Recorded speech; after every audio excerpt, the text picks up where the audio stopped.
Alik. Hey, congratulations, season 2 of Invasion. Thank you so much, Gabe. Hey, so tell us, how were you brought on board, and what was it like? Yeah, I want to say this is your first sci-fi project for yourself. Pretty much, yeah. Yes, it is. I mean, I cut my teeth in drama basically. And since what's interesting about this show is that it's drama-based sci-fi. So, cutting your teeth with drama and now adding a little bit of sci-fi into the element made it so much more exciting and palatable for me. So tell us about how you want to approach a series like this, because this is a series that is very, very character driven. Yes. And that's exactly how I approached it. Character-driven drama.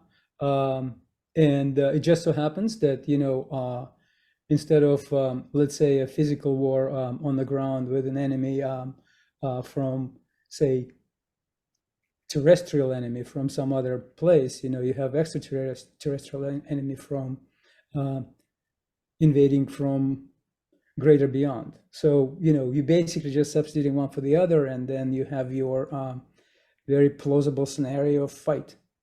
And the most important thing is to unite our characters with others so that, it becomes a unified front. We are fighting as humans with a force greater than ours. So how do you balance the storylines between all the characters? Because this is a lot of characters, and in I want to say 4 corners of the planet. Mm-hmm. How do I balance?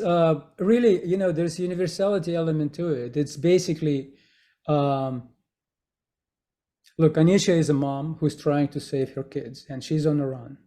It's a very universal story that a lot of, I would say everyone can relate to, no matter where you live. It's a universal appeal, right? Trevante Cole is a soldier who's trying to do the right thing. He's trying to fight their good fight. Again, very universal appeal. You sort of understand what he's going against. It doesn't matter what culture you're in, across what line of countries you may be in, but you sort of understand, okay, the soldier is doing his thing. The kids, when Jamila realizes that Casper is still he doesn't leave her mind. 4.5 months she's carrying this message, and she's like, he's out there. I know he's out there. We need to go and find him. We need to go. It's a very universal thing. You sort of understand her plight, and it goes on like this. And so I think one of the reasons why it becomes more, well, I don't want to say easy, but one of the reasons, one of the elements why it's not very complicated is because of its universality. Mm-hmm. And everyone's relating to it. And on top of it, you have something very interesting. We're not dealing with the aliens. Mm-hmm. Now, when you were brought on board, you were only brought on board to direct 4 episodes. These episodes are important. Is it challenging to set the tone for the rest of season 2 just by directing just a few episodes at the beginning?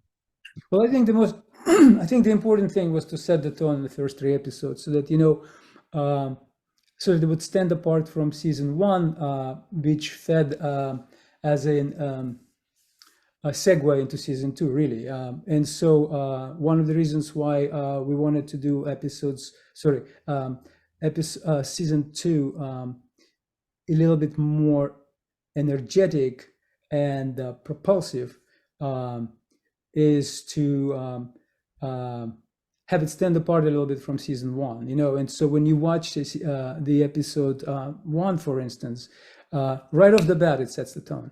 Right off the bat, it sets the energy. Right off the bat, it sets the struggle. And right off the bat, we're understanding that aliens didn't let go. They're still pretty much here, and they are attacking us with a renewed force. And so to set the tone, to set the energy, to set that sense of propulsion that Simon Kinberg was after, you know, I was very conscious about the first 3 episodes, so that they basically established the pyramid structure, and then other directors could either lean on it and take off from there, or add their own. I mean, for me, the more that they can bring, the more of that energy that they can bring, the better it would be. How do you handle the multiple international locations productions for your sets? Because we know you didn't travel all over the world for this, but how do you manage to direct these episodes? Well, in order for us to set the stage of or selling, so to speak, us being across the globe, we basically operated in 2 countries, in United Kingdom and South Africa. And so for us to be able to sell the world, we really needed to rely on our production design and locations.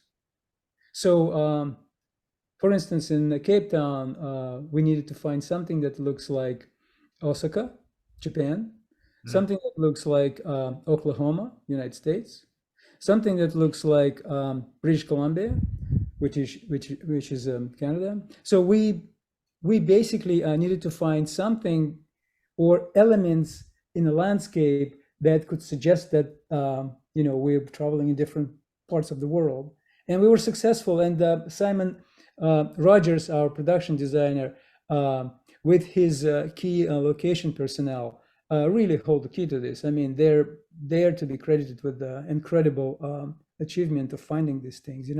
When they presented it to me with a concept art, and it was not a really rocket science to approve it, because it was really very good. Now, was it challenging to take some of these concept arts of the alien ships from inside and outside onto screen for yourself?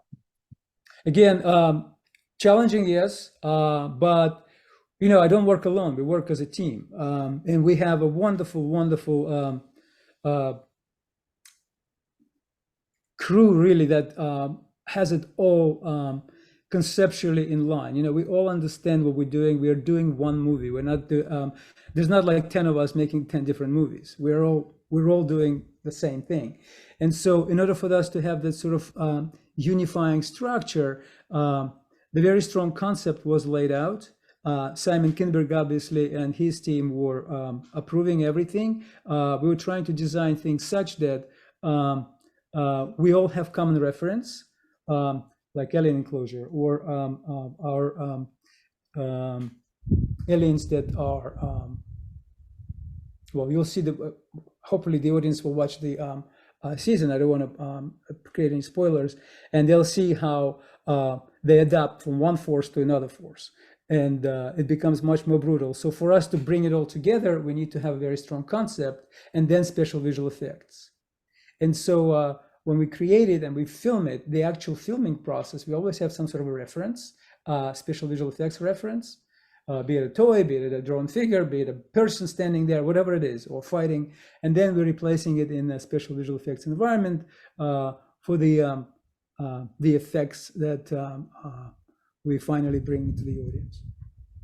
I find the design very fascinating, because the aliens themselves and their evolution. Could you talk a little bit more on a little bit on the change, a little bit changes on their looks, and I want to say the sound the sounds that these aliens make, and inside the ship is tremendous, because it almost makes me feel I was immersed into this world. Well, I'm really glad you had that feeling, because that's exactly what we're going after. And again, without creating any spoilers, one of the reasons why the aliens adapt and come at humans with a renewed brute force is exactly why we need to adapt the humans to fight them adapting. And so basically we are just we humans and them aliens we keep advancing. We keep basically coming up with new strategies, and hopefully, we will have outsmarted them. But you will watch the series and you'll see what's going to happen. I know. I really do appreciate the spoiler-free discussion on this, Alik. Before I let you go, do you believe in aliens?